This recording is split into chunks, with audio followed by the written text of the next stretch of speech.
Hey everyone, welcome back. Today we're going to take a look at Hildryn's new augment, Aegis Gale. Remember Jade's release 4 months ago, and her controversial split build philosophy that vastly differed in exalted weapon modding depending on how you wanted to use her? What if I told you there was an easier, safer way to play AoE nuke Jade, but now as Hildryn?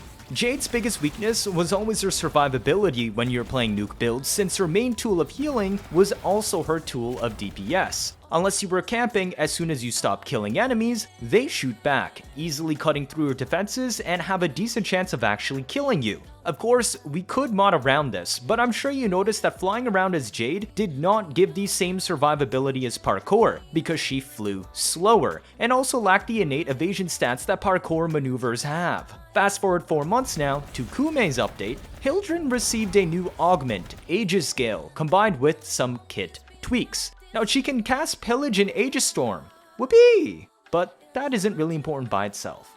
But wait, she can now also cast Helminths in Aegis Storm. And not only can she still shoot her Balefire Charger, but this new augment, it increases the damage of Balefire Charger by 10 times. An exalted AoE weapon that has 0% fall off and goes through walls. And remember, DE also nerfed enemy armor scaling to now capping out at 90% damage reduction. What's the final consequence? I can spray around a burst fire Balefire that now absolutely destroys everything. Furthermore, you can easily customize this Hildryn build to whatever role you want. Offensive max DPS, balanced DPS, better maneuverability, how about dedicated team support but still able to nuke? All of that is possible with the new augment plus Hildryn's tweaks. So what exactly is going on here? Let's take a look at Aegis Gale. This mod enables an alt fire on Balefire Charger, but only in Aegis Storm. The alt fire shoots 4 Balefire shots in quick succession. It scales with fire rate. They have the full damage of the original 4 shots, but on top of this, each shot also gains extra innate damage before base damage and is equal to 15% of Hildryn's max shields. That also scales with strength. And primed redirection was just added earlier this year. So we go from 500 on a basic shot to 500 plus 790, which is 15% of my shield here, with a completely empty Hildryn except just primed redirection. But we also shoot 4 shots at once. So instead of shooting once for 500 damage, we now shoot 4 times for 5,160 damage. And that's completely ignoring strength scaling, 10 times stronger.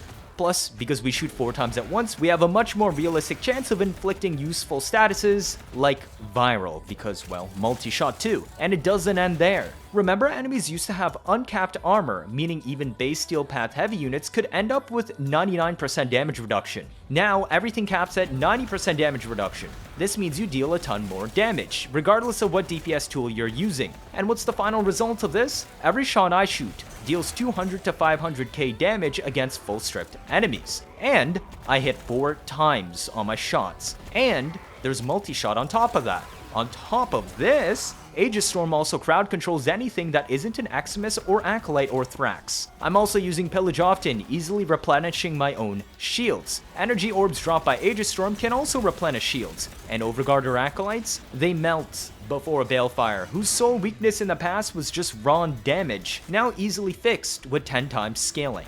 Acolytes, who have a lower damage cap on non-crits, is bypassed with Combat Discipline Avenger, and is the only reason why I'm using it, allowing Acolytes to receive the full force of the Balefire scaling. And it's easier to mod now for Combat Discipline Avenger because you don't need as much strength on Hildryn as before. She doesn't even care about Nullifiers either because there is a space on this build for Balefire Surge Augment. And all of this doesn't care about which Helminth you use. You have complete freedom. So let's look at those builds. Today's build uses 2 Tau-Forged Archon Strength Shards as the sole recommendation to hit 140 Strength. These can be ignored if you don't intend on using Balefire Surge for Nullifiers, since it can be easily replaced with Umbral Intensify. But why do I want 140 Strength? Molt Augmented brings this to 200, allowing Pillage to full strip in 2 casts. As mentioned, this is a Combat Discipline Avenger Hildryn where the main purpose is for allowing you to hit Acolytes for their higher damage cap attenuation. Trust me, you don't want to use a non-crit Balefire against them. We don't need Prime Sure-Footed because we spend our entire time in Aegis Storm, and whenever we come out, we have iframes for the entire landing animation as well as knocking down enemies nearby. Do note that if you fly over a hole in the map, you'll slowly fall into it, but going into Operator will instantly TP you elsewhere, and then you can melee cancel back into frame. This, combined with Guardian's instant full shield refresh, plus Manifold Bond on your Sentinel, should be more than enough to account for the very rare times your shields are fully depleted. Alternatively, you can replace Power Drift and Combat Discipline with Aerodynamic plus Aviator for a permanent 54.4% damage reduction, while in Aegis Storm since it's considered airborne. Then you can also replace Avenger with Arcane Aegis. However, note that you will now need a separate weapon if you want to kill Acolytes quickly, or you can just spray and pray for the next 5-10 seconds at them. Anyways, the crux of this build is as high range as feasible. This buffs Aegis Storm's crowd control range so you get shot less, buffs Pillage's initial hitbox in case you need to cancel cast it immediately for shields instead of running the full pulse duration, gives range for Helminth options, and most importantly, increases the blast radius of Balefire Charger.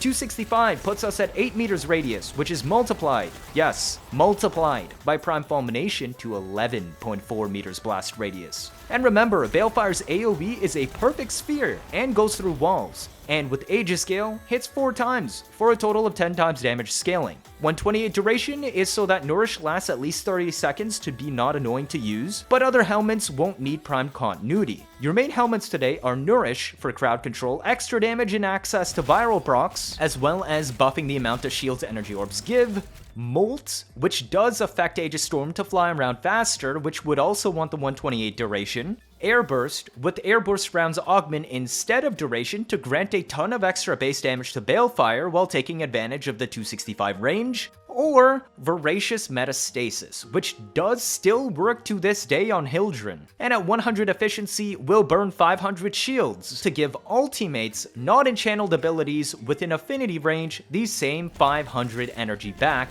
yes, 500. Over the course of time scaled by duration. In this case, it would be 7.3 seconds at 73 duration. The Voracious build here can use Umbral Intensify in empty slot to not need strength shards. And the Hildryn build is simple, it just works, right? But what about modding everything else? Sure, I don't care what you do about your weapons that you bring. However, I would strongly recommend bringing any Furax family melee to carry Amalgam Furax body count for a permanent plus 45% fire rate on Balefire, because even with the Aegis Gale Augment, it still shoots very slowly by default. Know that there is a known bug for Aegis Gale at the moment, and if you have a normal pistol in your hand when you cast Aegis Storm, you will not be able to alt-fire your Balefire Charger until you uncast and recast the Balefire while in Aegis Storm. Fix this by just not holding out a pistol or not bringing a pistol when casting Aegis Storm. Now let's take a look at that Balefire build. It's very typical, but with one key difference now. Because Viral since 4 months ago no longer has a universal flesh type bonus, I now prefer modding for Corrosive. There are very few enemies of note with armor these days, and Grineer are still the main ones. The entire Grineer faction across all variants are now weak to Corrosive even on full stripped, so you can now bring Prime Convulsion and call it a day. Otherwise, it's a generic crit build with Prime Fulmination. You must bring this? It's multiplicative to the blast radius modded on the Warframe. We don't bring crit chance mods despite Prime Target Cracker because this weapon is base 5%. All of it instead comes from Avenger for a total flat 50 if you bring it. Plus 100% fire rate is enough to feel good, so Furax plus Lethal Torrent is enough. I don't use Anemic Agility because I prefer Lethal Torrent's multi-shot. In the case of Focus School, I use Materine because it snapshots onto our Balefire strength value when we cast it going into Aegis Storm. It also snapshots onto Nourish, and Airburst rounds if you're using those Helminths and Molt's speed buff. Otherwise, you can actually use anything you want. Now remember to uncast and recast Balefire and Aegis Storm after 250 kills to get full strength scaling on Balefire and the Aegis Gale Augment. Your companion is flexible. My main recommendations are Worm Prime or Nautilus Prime. Worm Prime grants Negate Stacks, which blocks a status effect and takes 5 seconds to recharge. It's unlikely you'll get tagged by something, but this can prevent dots chipping Hildryn's shield. Note that Manifold Bond now can reduce Negate's cooldown to effectively 0, simulating near complete status immunity. Otherwise, it's the Cookie Cutter Guardian shield refresh, which is vital for keeping Hildryn alive from one-shots. Vacuum, Radar, Regen to set default respawn time to just 25 seconds on Sentinels, and Aerial Bond to make reviving them super easy since every kill in Aegis Storm is considered an airborne kill. Assault mode should be max rank so that your companion shoots Hellstrom at enemies properly and activate Manifold Bond. To achieve the 3 status effects required, we give our Sentinel Hellstrom equipped with Viral, Electric, and Radiation. Basically, anything that lives long enough to pose a threat will be primed for easy killing, and instantly remove Negate's cooldown if it procced the status block. For Nautilus, run the exact same build, just replace Negate with Cordon for the occasional grouping. But why did I choose Nautilus Prime or Worm Prime? Because these are the only Sentinels that can naturally reach 1200 shield max with calculated redirection. This lets us equip Reinforced Bond for a permanent further plus 60% fire rate on our Balefire Charger. And that's it. That's our newest Unkillable Hildryn build. Free to pick between Molt, Nourish, Airburst rounds, or Voracious Metastasis as you like. If you ever liked Jade's Exalted Weapon playstyle but was frustrated with her survivability when using it, then maybe, just maybe, you'll want to give Hildryn's new Aegis Storm Augment a try with their kit changes. Cheers! If this is your first time watching, feel free to leave a like or better yet subscribe. Let me know your thoughts down in the comments. Stick around if you want to see interesting memes and builds on a nearly daily basis. You don't miss out on any of that, do you? That'll be it for this video. Thank you all for watching and see you all next time.